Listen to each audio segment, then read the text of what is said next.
अलग अलग राज्यों के राजधानियों में कल एक बड़ा प्रदर्शन होने वाला है वक्फ संशोधन कानून के खिलाफ। इस वक्त जमीयत उलेमा मध्य प्रदेश के अध्यक्ष हैं हारून साहब। ये अब तो कानून बन गया है और लागू भी हो गया है, लेकिन फिर भी जगह जगह कुछ लोग कह रहे हैं हम तो शाहीन बाग बना देंगे। देखिए, भारत हमारा जमहूरी मुल्क है, डेमोक्रेटिक मुल्क है। भारत संविधान से चलता है और संविधान डेमोक्रेसी चलता है। तो कानून बनते हैं, बनाए जाते रहेंगे। हमें ये कानून पसंद नहीं आ रहा, हमें लग रहा है कि हमारी जायदादें खतरे में पड़ सकती हैं, इसलिए हम इसका विरोध कर रहे हैं। भारत सरकार को भी हमारे बड़ों से बात करना चाहिए, एक तरफा फैसला नहीं करना चाहिए। अपनी शक्ति के बल पर, अपनी पार्लियामेंट की ताकत के बल पर उन्होंने कानून को मंजूर किया है। अंग्रेजों के जमाने में भी जो कानून बनाए जाते थे वो मुस्लिम उलमा किराम से, जमीयत उलमा के लोगों से मशवरा करके बनाए जाते रहे। अब भी मशवरा कर लेते, हमारी आशंकाओं को दूर करने की कोशिश करना चाहिए, न कि शक्ति थोपना चाहिए।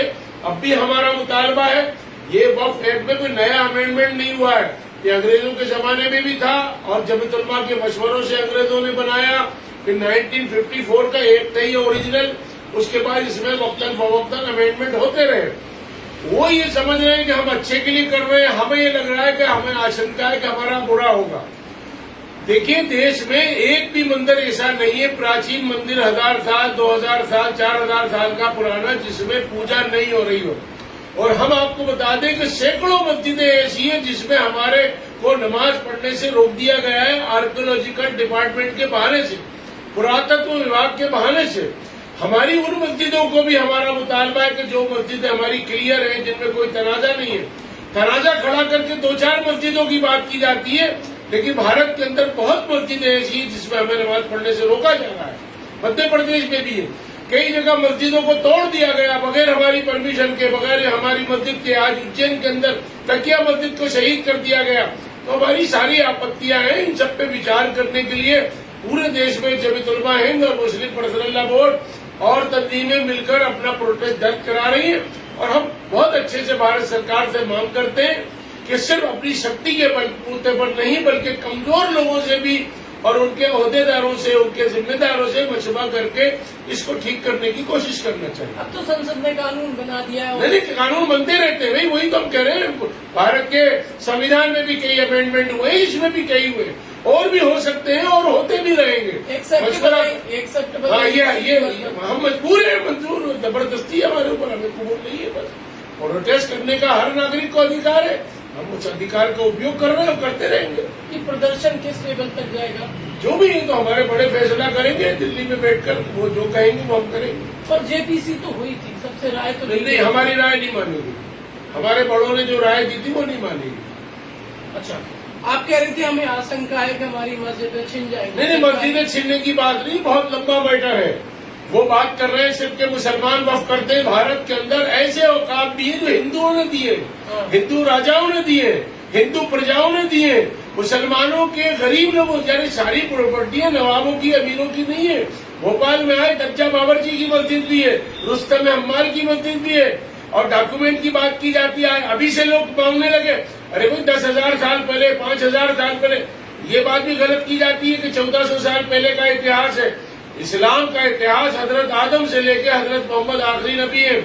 आप जाइए बराज के अंदर, नबियों की कब्रें हैं, वो हजारों साल पुरानी है, वो भी औकाफ की है। अयोध्या में जाइए, अगर राम मंदिर की बात होती तो वहाँ शीश अलैहिस्सलाम का मजार भी मौजूद है। ऐसे बहुत सारे, आप जाइए ग्वालियर के महल के अंदर सिंधिया घराने की बनाई हुई मस्जिद भी मौजूद है। ये बात गलत है कि सिर्फ मुसलमानों की मस्जिद नहीं, छीनने की बात नहीं है, छीनने की बात नहीं है, कानून को सही तरीके से बनाने की बात है। छीनने की कौन बात कर रहा है? और छीनने की बात तो ये कि छीन ली गई है बहुत सारी, मौजूदा कानून में भी छीन ली गई है। भोपाल के अंदर बहुत सारे कब्रिस्तान थे जो रिकॉर्ड पे मौजूद है और मौके पर मौजूद नहीं है। भोपाल के अंदर कंट्रोल रूम जो पुलिस का बना हुआ है, वो जो है उसका हम मुकदमा जीते हुए हैं और पुलिस बैठी हुई है वहाँ पर। भोपाल के नवाब जहांगीर मोहम्मद खां का जो मजार है, जाइए पुलिस हेडक्वार्टर के अंदर, कैद के अंदर है। हम फातिहा पढ़ने नहीं जा सकते वहाँ, जाइए देख के आइए। ऐसी अलग अलग बातें, एक चीज नहीं है। बहुत पहले भी उज्जैन के अंदर पीर बच्चन शाह के मजार को जो है लोगों ने कब्जा कर रखा है। अच्छा, बहुत सारे मिसाल मैं रोक रहा हूँ आपको। यानी पीएचक्यू और पुलिस कंट्रोल रूम की जो जमीन है वो किसकी है?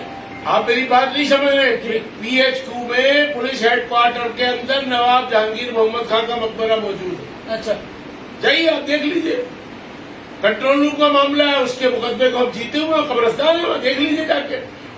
अब ये तो गलत प्रोपेगेंडा किया गया भारत के अंदर कि वक्फ बोर्ड जो है किसी भी जमीन को अपनी बना देता है। ऐसे थोड़ी बनाया जा सकता। जो नियम, भाई वक्फ बोर्ड कौन बनाता था?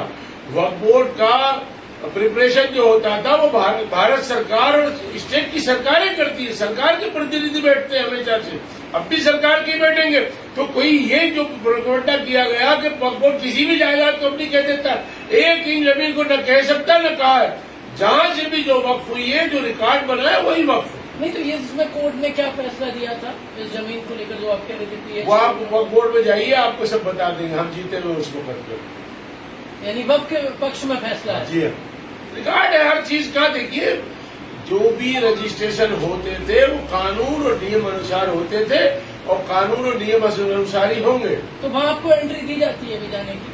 नहीं दी जाती। अच्छा, आप कल की क्या तैयारी है प्रदर्शन में? लोग आएंगे, हम अपनी बात कहेंगे और क्या करेंगे। कोई आप भारत में हमारी डेमोक्रेसी है, हर शख्स को अपनी बात करने का अधिकार है। हमारे लोग भी अपनी बात रखेंगे और बात हमारी अल्लाह करे हम पहुंचाने की कोशिश करेंगे और दुआ करेंगे कि भारत सरकार को बारीक सद्बुद्धि दे कि हमारी बात को सुने, हमारे बड़ों को सुने, उनको बुला के बात करें।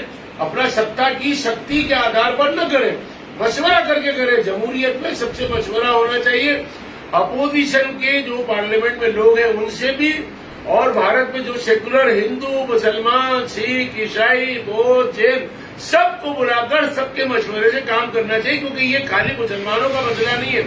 ऐसे ट्रस्ट और ऐसे बोर्ड हिंदुओं के भी मौजूद है, सिखों के भी मौजूद है, जैनियों के भी मौजूद है, ईसाइयों के भी मौजूद है। सबके ऊपर एक चीज लागू होती है। अगर रेंट कंट्रोल का मामला आता है, औकाफ की जायदाद को रेंट कंट्रोल से एग्जम्पशन हुआ है, तो वो ईसाइयों को भी हुआ है, वो हिंदुओं को भी हुआ है। इस सब चीजों को बड़े विस्तार से करने की जरूरत है। थोड़े से वक्त में नहीं बताए जा सकते। हमारा हक है, हम अपनी बात को जमहूरी तरीके से कहते आए और कहते रहेंगे। मानना न मानना सरकार है, सरकार का फिर वक्त फैसला करेगा। वक्त अपना फैसला। आपके पास मैसेज आ गया है कि कल आना है प्रदर्शन में? कैसे सूचना मिली? नहीं, मैं तो जिम्मेदार भी हूँ, मैं जिम्मेदार हूँ मुस्लिम पर्सनल को।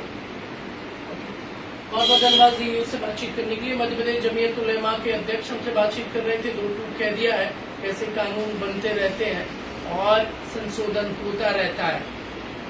मुस्लिम जो संगठन है उनके बड़े पदाधिकारियों से बातचीत करके ये कानून में संशोधन नहीं किया गया और आशंका जाहिर की है कि मस्जिदों पर संकट आ सकता है और ये बर्दाश्त योग्य नहीं है वक्फ संशोधन। कैमरामैन रंजन दुबे के साथ प्रमोद शर्मा।